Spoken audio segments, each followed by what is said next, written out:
امت محمدیہ میں صلی اللہ علیہ وآلہ وسلم صلی اللہ امت یہ پوری جو ہے نبی علیہ الصلوۃ والسلام کو دل و جان سے مانتی ہے، محبت والہانہ کرتی ہے۔ کسی سے بھی بات کر لیں، کوئی رینڈم شخص سڑک پہ بیٹھا ہوا اس سے بھی بات کریں اس حوالے سے، تو وہ کہے گا میری جان لے لو نبی علیہ الصلوۃ والسلام کے نام پہ، میں تیار ہوں۔ لیکن تعلیمات پر غور نہیں کرتے، ان تعلیمات پر نہیں چلتے، اس کا کیا سبب ہے؟ اس میں آپ جو پاک و ہند میں بسنے والے لوگ ہیں ان کی اس طبیعت سے اور مزاج سے ہم لوگ بخوبی آشنا ہیں۔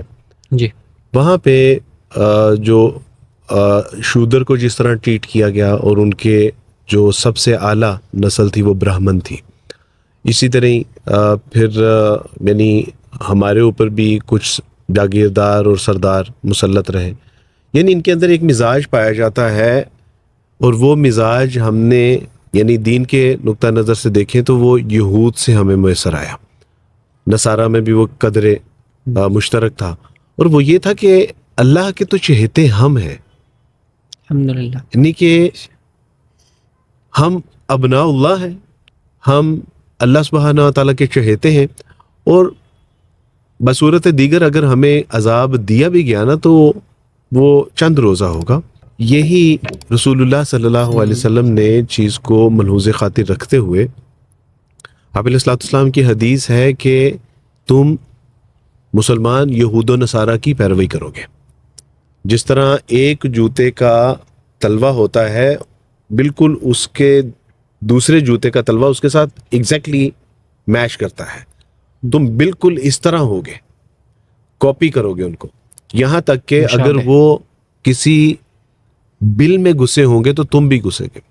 اور ایک بڑی خطرناک بات کہا کہ اس قوم میں سے اگر کسی بدبخت نے اپنی ماں کے ساتھ بدکاری کی ہوگی تو تم بھی کرو گے۔ انا للہ و انا الیہ راجعون۔ آپ مجھے بتائیے کہ کیا یہود و نصارہ کی جو شامت اعمال تھیں، جو اللہ سبحانہ و تعالیٰ کے عذاب آئے، اس کا سبب یہ نہیں تھا کہ وہ زبان سے جو بات کہتے تھے اس کے اوپر عمل نہیں کرتے تھے؟ اللہ سبحانہ و تعالیٰ نے مسلمانوں کو بھی تنبیہ کرتے ہوئے فرمایا کہ یا ایھا الذین آمنوا لم تقولون ما لا تفعلون۔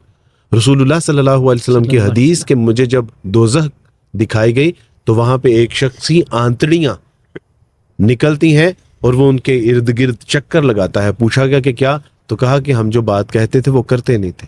ایک شخص آگ کی کنچی کے ساتھ اس کی جو ہے وہ یہ یہاں سے اس کے ہونٹ کاٹے جاتے ہیں، اور پوچھا جاتا ہے کہ کیا سبب ہے، تو وہ یہی کہے گا کہ ہم جو بات کہتے تھے وہ کرتے نہیں تھے۔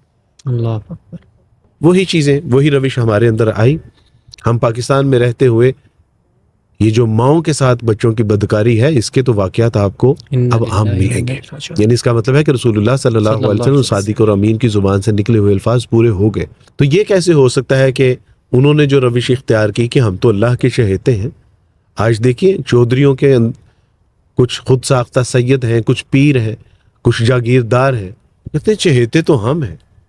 اللہ سبحانہ تعالیٰ نے ہمیں جو ہے وہ جنتوں کے لیے پیدا کیا، رسول اللہ کی شفاعت تو ہمارے لیے ہے، لیکن دامن میں اعمال کا فقدان پایا جائے گا۔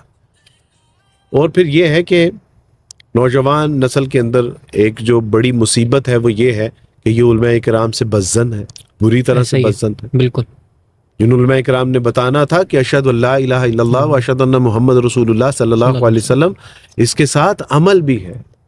سورۃ العصر، اللہ سبحانہ و تعالیٰ، امام شافعی غالباً فرماتے ہیں کہ سورہ عصر ایک ایسی صورت ہے کہ اگر اللہ سبحانہ و تعالیٰ انسان کی رشد و ہدایت کے لیے صرف یہ ایک صورت نازل کر دیتے تو اس کی ہدایت کے لیے کافی تھی۔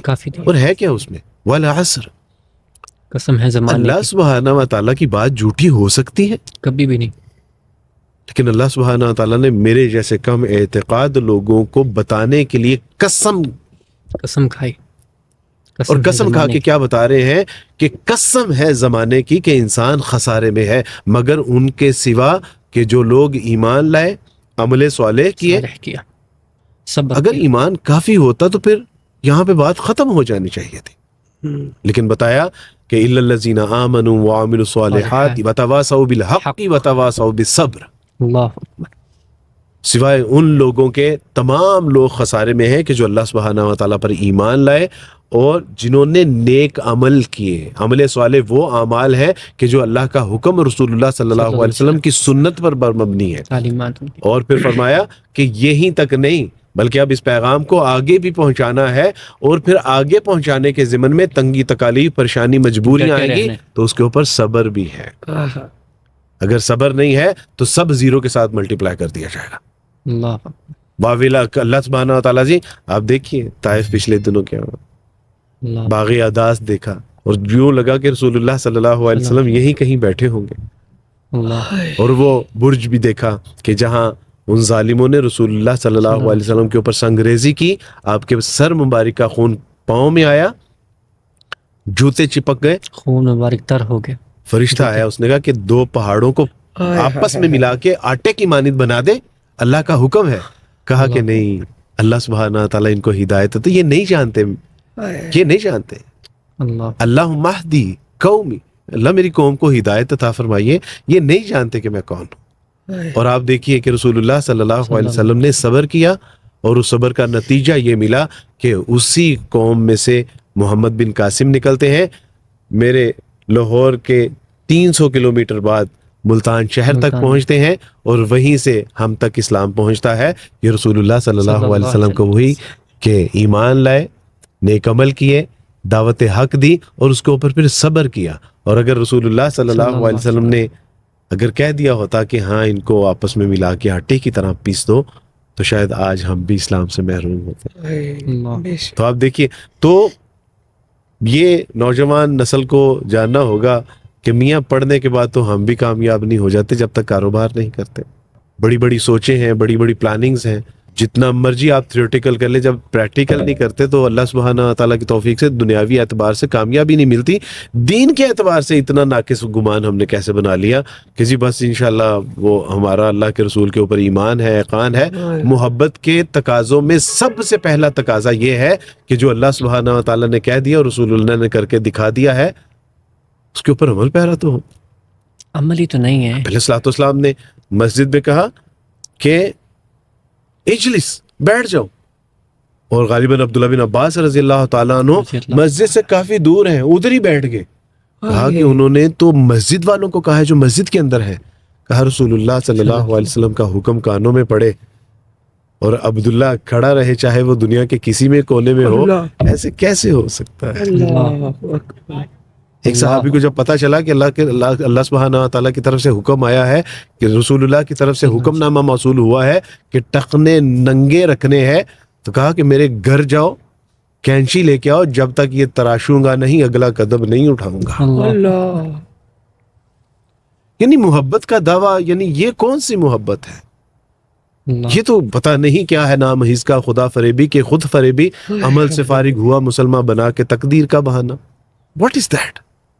اللہ تو حضرت محبت کا تقاضا تو یہ ہے, کل ان کنتم تحبون اللہ فاتبعونی, اگر تم مجھ سے محبت کا دعویٰ کرتے ہو تو میرے رسول کی اطاعت اور اتباع کرو.